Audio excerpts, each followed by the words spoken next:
નમસ્કાર, હેડલાઇન ન્યૂઝમાં આપનું સ્વાગત છે। હું છું શ્વેતા।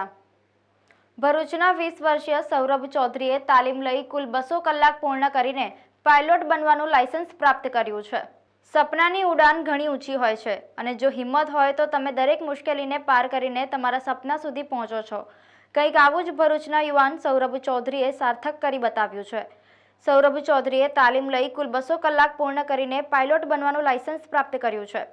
મૂળ હરિયાણાના ચૌધરી પરિવારના દીકરા સૌરભ ચૌધરીએ 5 વર્ષની ઉંમરનું સપનું હતું પાયલોટ બનીને ઊંચી ઉડાન ભરવાનું। આજે આ ચૌધરી પરિવારના દીકરાએ પોતાના સપનાને સાકાર કરીને તેના પિતાનું અને સાથોસાથ ચૌધરી પરિવાર અને જિલ્લાનું ગૌરવ વધાર્યું છે। 20 વર્ષીય સૌરભ જ્યારે પહેલી વખત પ્લેનમાં બેઠો હતો ત્યારે તેની ઉંમર માત્ર 5 વર્ષની હતી।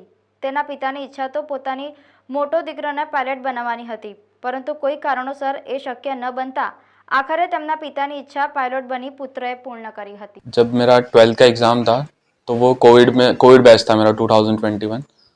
सो बेसिकली उसका रिज़ल्ट मुझे पता चला कि आने वाला है नहीं, तो मतलब मुझे एग्ज़ाम देनी नहीं है और रिज़ल्ट वो लोग 10th के बेसिस पे देंगे। तो मैं सीधा फिर जून की बात है, आई थिंक सो जून में मैं सीधा चला गया था एग्ज़ाम के लिए।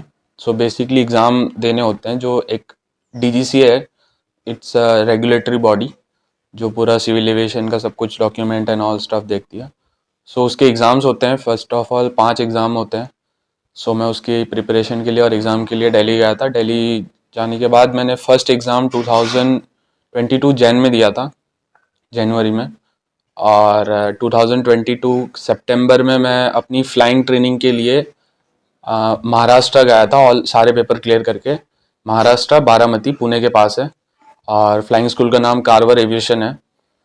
सो वहाँ पे मैंने अपनी फ़्लाइट ट्रेनिंग शुरू की थी, और फ्लाइट ट्रेनिंग में मैंने 2 एयरक्राफ्ट उड़ाए थे, एक सिंगल इंजन और एक मल्टी इंजन। सो सिंगल इंजन में मैंने सेस्ना 172 उड़ाया था, जो मैंने उसमें 185 आवर्स किए थे, और 15 आवर्स मैंने P-68 चार्ली में किया था, जो पार्टेनेवा 68 चार्ली बोलते हैं उसे। वो मल्टी इंजन है, और उसमें मैंने 15 आवर्स किए थे। सो बेसिकली लाइसेंस लेने के लिए 200 आवर्स की ट्रेनिंग होनी चाहिए इंडिया में, और फिर मैंने 200 आवर्स की ट्रेनिंग की थी और CPL लाइसेंस के लिए अप्लाई किया था। और जैसे ही मुझे लाइसेंस मिला था 2023 अगस्त में, फिर मैं चला गया था बोइंग 737 की टाइप रेटिंग करने, जो जेट इंजन एयरक्राफ्ट है जो एयरलाइन में यूज़ होते हैं।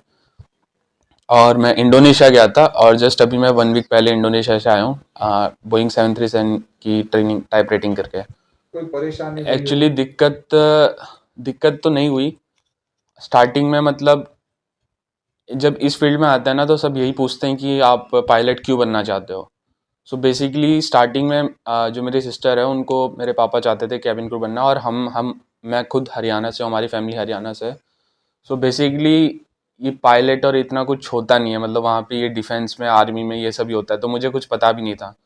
सो पापा चाहते थे कि बहन कैबिन क्रू बने, बट कुछ फैमिली इशू के कारण नहीं हो पाया, तो मतलब उन्होंने ही मुझे बताया था, और फिर मैं भी धीरे धीरे इंटरेस्ट लेने लगा। मेरा कुछ ऐसा मुझे पता भी नहीं था, और मुझे जैसे जैसे इंटरेस्ट आया मैंने शुरू किया। बस वही है, परेशानी कुछ नहीं हुई क्योंकि मुझे इंटरेस्ट था उसमें। थोड़ा दिक्कत यही हुआ था कि वो सब दिक्कतें होती रहती है, थोड़ा प्रिपरेशन लगा लो, एग्ज़ाम प्रिपरेशन, वो सब टेंशन होती रहती है। वैसे एज सच कोई बड़ी परेशानी नहीं हुई थी, बिकॉज वही है, किसी चीज़ में इंटरेस्ट होता है तो फिर इतनी परेशानी नहीं होती। आपको यहाँ तक पहुँचने में फैमिली का कैसा सपोर्ट रहा? फैमिली का बहुत बहुत बहुत अच्छा सपोर्ट था। फर्स्ट ऑफ ऑल मैं मतलब वैसे देखा जाए पर्टिकुलरली तो मेरे फादर का बहुत बड़ा हाथ है। एंड जैसे ही मतलब ऑब्वियसली उन्होंने मुझे एक चीज़ बोली थी जब मैं स्टार्ट कर रहा था एविएशन फील्ड, कि पैसे मैं लगा सकता हूँ, बाकी जो करना है वो तुझे करना है, मुझे कुछ नहीं पता। पढ़ाई करनी है, कुछ भी करना है, वो तेरे ऊपर है, बस मेरा काम है पैसे लगाना। तो वही चीज़ें मैंने फॉलो किया।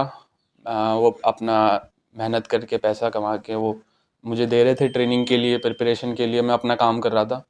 और जब मैं दिल्ली में गया था तो मुझे जो हम गुरु बोलते हैं, जो मुझे पढ़ाया, वो भी मिले मुझे। एक मेरे गुरु हैं जो स्टार्टिंग में मुझे मिले, तो वो भी काफ़ी अच्छे थे। उनका नाम भी कैप्टन आरिफ इकबाल है।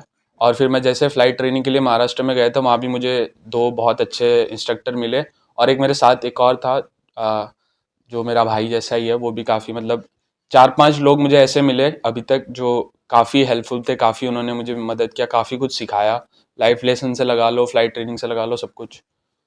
सो फैमिली से लेके जो मेरे गुरु हैं, जो गुरु हम बोलते हैं, काफ़ी सपोर्ट है उनका, काफ़ी सपोर्ट रहा उनका। आगे के लिए आपका क्या एम है? एम मेरा यही है, मेरा मोटिव था कि मैं कम से कम एज में जल्दी से जल्दी ट्रेनिंग वगैरह फिनिश करूँ, CPL लाइसेंस लूँ, जो मैंने कई हद तक किया। और अभी मेरा एम यही है कि मोस्ट प्रोबेबली नेक्स्ट ईयर में जनवरी में या फिर होली तक I will wait for the vacancy.